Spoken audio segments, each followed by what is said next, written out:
Monsieur le Premier ministre, vous avez pris des initiatives pour aider les ménages à payer leurs factures d'énergie.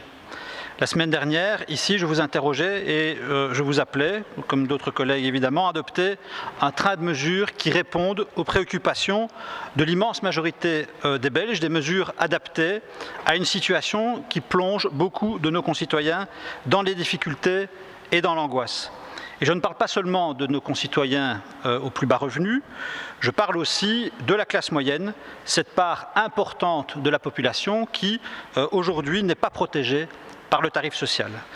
Alors vous savez, mon groupe plaidait, et plaide toujours, j'insiste, mon groupe plaide toujours pour des mesures qui soient à la hauteur de l'urgence et de la gravité du moment.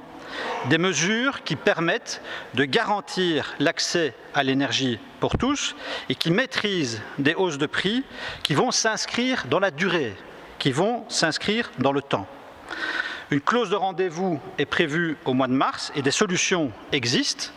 Diminuer la fiscalité pour réduire l'impact de la hausse des prix, cibler les mécanismes de soutien sur les personnes qui en ont le plus besoin en fonction, par exemple, de la consommation ou de la composition du foyer, desserrer aussi le carcan budgétaire, ne pas s'enfermer dans un carcan budgétaire trop contraignant. Et il y va de notre responsabilité d'apporter des solutions sur le long terme, et j'insiste sur le long terme, et donc ma question est simple, mais elle appelle une réponse qui soit claire et qui soit ferme. Que comptez-vous faire de plus pour enrayer cette crise et lutter structurellement contre la hausse des factures de gaz et d'électricité? Et j'ai bien dit de gaz et d'électricité. Je vous remercie. Merci Monsieur le Premier ministre. Alors 1,7 milliard de mesures depuis le début de la crise. Ce sont des pas qui ont été franchis, c'est incontestable et nous vous félicitons pour cela.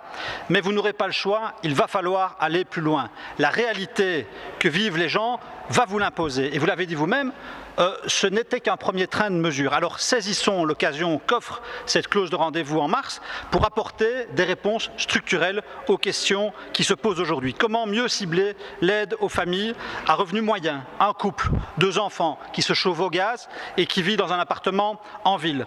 Comment pérenniser le tarif social dont bénéficie plus d'1/5 de la population? Vous l'avez dit. Devons-nous élargir la liste des bénéficiaires du tarif social? Il faut des solutions à court terme, des solutions à long terme, à la mesure des enjeux. C'est une vraie crise qui explose pour le moment et quoi qu'il en coûte, je vous le répète, quoi qu'il en coûte, nous devrons être aux côtés des ménages pour faire baisser leurs factures de gaz et d'électricité. Je vous remercie.